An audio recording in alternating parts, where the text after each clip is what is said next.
ورحمة الله وبركاته. ازيكم يا حبايبي؟ يا رب تكونوا في احسن صحة وفي احسن حال. النهاردة ان شاء الله باذن الله نفتح قراءة برج العذراء، وان شاء الله باذن الله خير للعذراء. قبل ما ندخل في القراءة حابة انبه عليكم لا يعلم الغيب الا الله سبحانه وتعالى. الفيديو مسجل ولكن الطاقة جديدة عشان المتابع يكون فاهم والجديد على القناة. النهاردة لحد 3 سبتمبر 2023. بتمنى منكم ما تنسوش اللايك، واللي لأول مرة يشوف القناة يشترك في القناة ويفعل كلمة الكل عشان يوصلك كل جديد مننا. يلا نسمي ونصلي على رسول الله عليه افضل الصلاة والسلام ونفتح القراءة. بسم الله ولا حول ولا قوة الا بالله العلي العظيم. بسم الله بسم الله وعلى بركة الله. بسم الله بسم الله ولا حول ولا قوة الا بالله العلي العظيم. برج العذراء، انت في امور محيراك ومتشتت، في تفكيرك مشتت قوي قوي قوي اليومين دول. تفكيرك مشتت، مش عارف مين بيحبك ومين بيكرهك او مين عدوك او مين حبيبك. يعني انت في الوقت ده مشتت، دماغك مشتتة، مش عارف تركز، مع ان ده مش مخ برج العذراء ابدا. برج العذراء يا ابيض يا اسود، بس المرة دي انت مش عارف تاخد قرار، دماغك مشتتة، مش عارف تفهم شخص. في شخص داخل حياتك قلبها يعني قلبة وحشة جدا، فانت دماغك مشتتة يا برج العذراء. ولكن في شخص انت لازم تبعد عنه الفترة عشان تعرف تفكر، لان تفكيرك انت مش عارف تفكر لان بتفكر في الشخص ده شخصيا. فعايزاك تقلل التفكير، او عشان دماغك المشتتة تشوف الشخص اللي مضايقك او الشخص اللي سبب لك التشتت الفكري ده، تبعد عنه الفترة دي يا برج العذراء. تمام. بسم الله ولا حول ولا قوة الا بالله العلي العظيم. هي في هنا مشكله وبتتحل يا برج العذراء، ما شاء الله المشكله دي بتتحل، وفي حد هنا هيتدخل في المشكله دي، مش انت يعني لا، في حد هيتدخل يحل لك المشكله دي ان شاء الله، هيكون حد امين. يعني ما تخافش منه او ما تقلقش منه، والشخص ده هيكون امين وهيدخل يصلح المشكله دي. بس في حد هنا بتتعاملوا مع حد غير عقلاني، عقليات وحشه، ما بيفهمش بسهوله، متعب في الفهم. فالشخص ده اصلا تعبكم ومأثر عليكم وعلى نفسه وعلى اللي حواليكم، وتعبكم انتوا نفسيا يا برج العذراء. فبتتعاملوا مع شخص يعني قليل الفهم زي ما بنقول، فتعبكم اصلا، يعني حتى تفكيركم يعني مش عارفين تفكروا من كتر الضغط النفسي اللي من الشخص ده. الله، والله بقى على الله حكايتكم يا برج العذراء. ربنا يعني يفك كربكم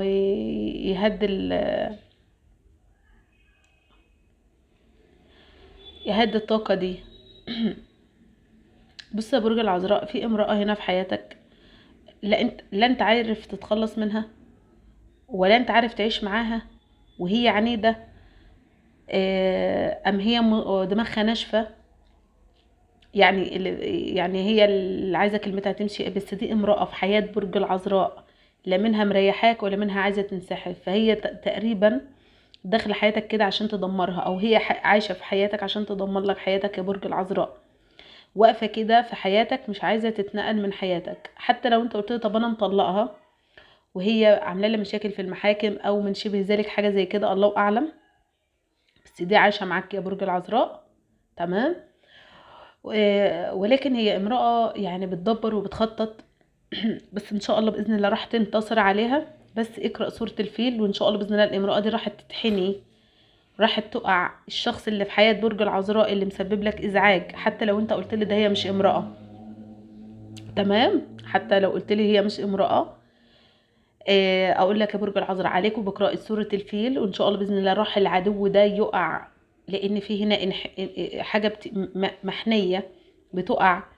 تمام. فده عدو ليك يا برج العذراء، او حد هنا مضايقك قوي، او مكيدة كبيرة جدا، او حد يعني مخليك على اعصابك، او شخص بيعندك بيحاربك مش حبا فيك، او مش عايش معاك حبا فيك، لا، بس راح الشخص ده يتحني ويقع. بس عليكم بقراءة سورة الفيل، اقرأوها على قد ما تقدروا وفوضوا امركم لله، وراح ان شاء الله باذن الله ربنا ينصركم على اعدائكم، واي حد بيدبر لكم حاجه وحشه هتكون عليه ان شاء الله باذن الله بالسلبي، طول ما هو انت حد عاوز يأذيك يعني. تمام. نفتح الطاقه اكتر ونشوف. بسم الله ولا حول ولا قوه الا بالله العلي العظيم. بسم الله لا اله الا الله. برج العذراء، حظك قليل شويه في الارتباط، او يعني، طب افصل وارجع لكم تاني. بسم الله ولا حول ولا قوة الا بالله العلي العظيم. بص يا برج العذراء، ممكن يكون حظك يعني في الارتباط مش حلو قوي، حتى في الحب قليل قوي لو انت في علاقة حب كملت، ولكن ده نصيب. تمام، بس ليك اسم ونصيب تانية، والاسم والنصيب دي هتكون في طريقك ان شاء الله باذن الله. المره دي حتى لو انت قلت لي انا اتجوزت مره واتنين وتلاته، او اتجوزت مره وكل ما اجي ارتبط ما بيكونش هي المناسبه او هو المناسب ليا. برج العذراء دايما بحب مش المظاهر، لا، لما بحب ارتبط برتبط بحاجه تكون شكلها حلو، هيئه، تكون مكانه مرموق، مركزه كويس. لكن لو نزلت شويه في التنازل شويه ممكن تلاقي المناسب، ممكن تلاقي الانسان اللي انت يعني مش كل المواصفات اللي انت محتاجاها، بس هتلاقي في حاجات حلوه في شخص.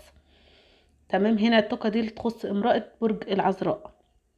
حتى لو انت قلتي لي ده انا والله محتاجه الستر بس من راجل يكون يعني كويس او يصوني، تمام ماشي مفيش مشاكل، بس في شخص لو انت تنازلت شويه عن اللي هو يكون عالم في المستوى هتلاقي الشخص ده وهيتقل فيكي. في شخص ملتحي ممكن يكون سني يعني مربي دقنه كده، الشخص ده ممكن هو انت ممكن شويه او شويه، لا هو مش قلعبان، لكن هو حريص شويه على القرش، يعني على المال شويه، مش هو مش بخيل بس حريص قوي، يعني في فرق بين البخيل وفي فرق بين ان هو حريص على الفلوس دي يعني. بس شخص ملتحي كده وهو على فكرة مطلق وعاوز يرتبط بيكي تقريبا حاجة زي كده، بس انت مترددة او انت حاسة مش بارتياح او مش ده الزوج المناسب او حاجة.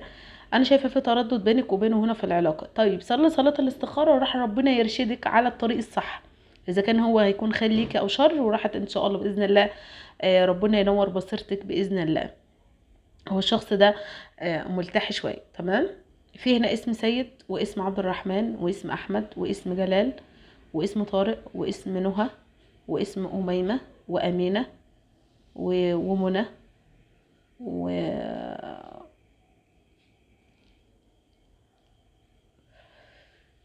ومريم. تمام، مريم دي اسم مريم مكتوب بالرقعة يعني معمول بشكل جميل كده الاسم ده. وفي من وراها امرأة بكيانة. هل انت الامرأة البكيانة ولا الامرأة اللي اتهنتي ويعني ربنا يا رب يبعد عنكم سب الأعراض، حد اتهمك في عرضك او في شرفك او حد اتهمك بشيء مش موجود معاكي، ولكن عايزه اقولك ان في عندك انتصاره كبيره جدا جدا جدا، لان في امراه هنا يعني يتثبت في عرضها، ام في زي قضيه نسب، انتساب طفل نسب حاجه زي كده.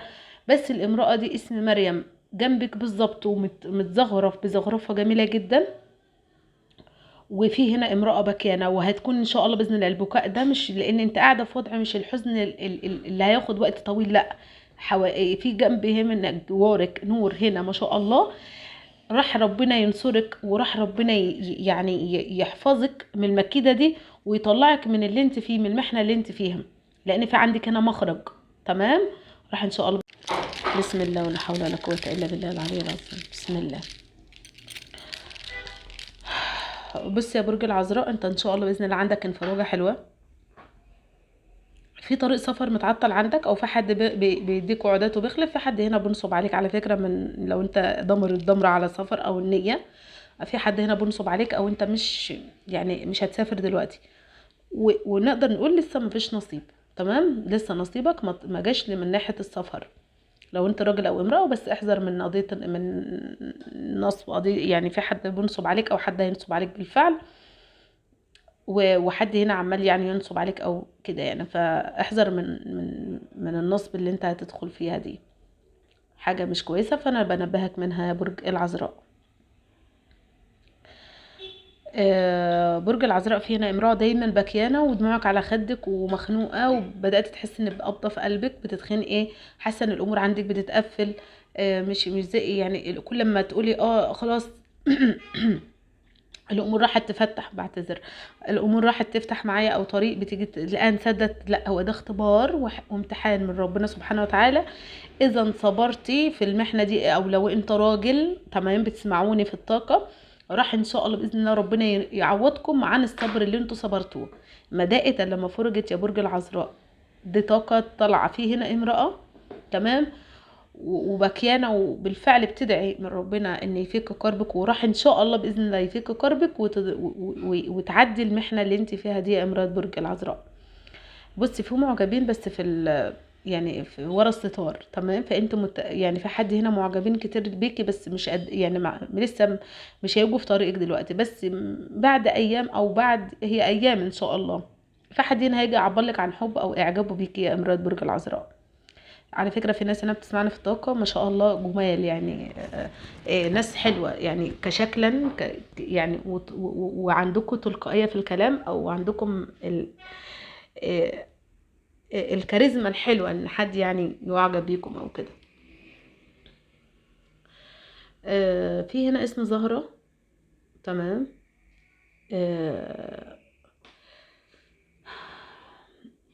وفي هنا امرأة فرحتك ما بتكملش ابدا ابدا، اذا فرحت يوم او حد عرف عنك خبر حلو بتتقلب معاكي لمدة سنة، وليعوذ بالله النحس والتعاسة، وتلاقي دايما حياتك كده مقلوبة وبتعافري ولكن برضو نفس الموضوع. حاولي محدش يعرف عنك حاجة يا امراض برج العذراء، خاصة بنجاحك او بعملك او بشغلك، ايا كانت الامر اللي يخصك من ناحية الحسد، لان انت شكلك بتعيشي مع ناس محيطين عندهم غيرة او حقد، ويمكن من اهل البيت يعني من حد قريب جدا، ولكن هم حقودين عليكي او هم مش بيحبوا حد يكون احسن منه، لا بالعكس دايما يحبوا الانسان اللي محتاج لهم. يعني لما يكون انت امرأة محتاجة لاختك لاخوك لوالدك لوالدتك، ده حاجة بتكون مفرحاهم. طول ما انت معتمدة على نفسك ده بيكون شيء، مش ان انت مثلا ده بيكون انك انت بيبقوا مبسوطين وانت محتاجه لهم، لكن طول ما انت معتمده على نفسك فدي حاجه بتبقى مزعلاهم وبيكونوا حاقدين عليك. راجل هنا ليك اسمه نصيب مع امراه، يعني انت يمكن كان ليك حب في زمان وانت ارتبطت بامراه تانية، او يعني في طاقه هنا كان لكم اسمه نصيب من قبل وفي رجوع، يعني في رجوع هنا، تمام؟ في رجوع وفي حد بيتدخل للرجوع ده، راح ان شاء الله باذن الله هيلم الشمل، وفي اعتذار واسف وندم الاتنين. في اعتذار واسف يعني، فاهمين؟ راجل وامراه، فلو انت منفصل او الامراه دي منفصله فتاكد انك انتوا لكم رجوع تاني للمنفصلين، تمام؟ حرف الام وحرف ال ان شاء الله باذن الله راح في بينكم توافق، وهيبقى في بينكم لم شمل، تمام؟ طيب برج العذراء، في هنا حد مش مريح نفسه من نعمتك خالص يا برج العذراء، بيحب يدمر حياتك او بيحب يتدخل في حياتك يا برج العذراء، وعايز يعرف عنك تفاصيل حياتك. انت بدأت تحذر منه، تمام؟ وبدأت تنتبه ان هو حد بيتدخل في حياتك. اتمنى تكون انت سامعني في الطاقة وتخليك يعني انت احساسك صح، برج العذراء احساسه صح، ولما بحس بالحاجة او بيحلم بها بتتحقق، وفي احلام عندكم اتحققت. بعتذر، بسم الله الرحمن الرحيم، الحمد لله. برج العذراء احلامك راح من فترة، كنت بتحلم احلام وبتتحقق بعد سنة وممكن بعد سنين، وبعد مثلا لحد ممكن نقول بعد 5 سنين او 3 سنين وانت بتبقى فاكر الحلم، وممكن يتردد عليك بنفس الحلم او بنفس الرؤية بس بتتحقق معاك، تمام؟ يعني انت احلامك ممكن تحلمها من سنين بس بتبقى انت لسه منتبه ليها او فاكرها. فبرج العذراء راح ان شاء الله يعني ربنا ينولك اللي ببالك، ولو في احلام طبعا انت اكيد عرفت ان انا الطاقه ديت لما بتحلم احلامك بتتحقق، فان شاء الله احلامك الجايه هتتحقق ان شاء الله باذن الله يا برج العذراء. ربنا ينور بصيرتك يا برج العذراء، والله ان شاء الله باذن عندك انفراجه حلوه، عندك طريق مفتوح وراح يكمل باذن الله بالخير. وفي هنا عمل او شغل انت هتنقل من مكان لمكان او هتترقى يعني، فراح ان شاء الله باذن الله هتكون عتبة الخير عليك. وفي هنا انت بتفكر تعمل مشروع او حاجة راح هتعمله ان شاء الله باذن الله، وهيتحقق الامنية بتاعتك او هتحققه ده يا برج العذراء. طاقتك حلوة وعندك امل في الحياه، في ناس هنا لسه مش فاقده الامل وده كويس جدا. مهما كانت ظروفك او مهما كانت حياتك يا برج العذراء توكل على الله، والاستغفار بيغير الاقدار، استغفر كتير يا برج العذراء وصلى على النبي، وقراءة عليكم بقراءة سورة الواقعة لو انت عندك ضيق في الرزق، وراح ان شاء الله باذن الله يفرجها عليكم. وسورة الفيل على اللي كان وقراءة سورة الفيل ان شاء الله باذن الله راح تتقلب، اي حد بيدبر لك مكيده راح تتقلب عليه ان شاء الله بفضل الله. ويلا بقى اكتفي بقراءة برج العذراء، وان شاء الله باذن الله اللي ما انطبقش على القراءة ينطبق عليه الفيديو القادم ان شاء الله باذن الله. واشوفكم على فيديو جديد، والسلام عليكم ورحمة الله وبركاته في رعاية الله.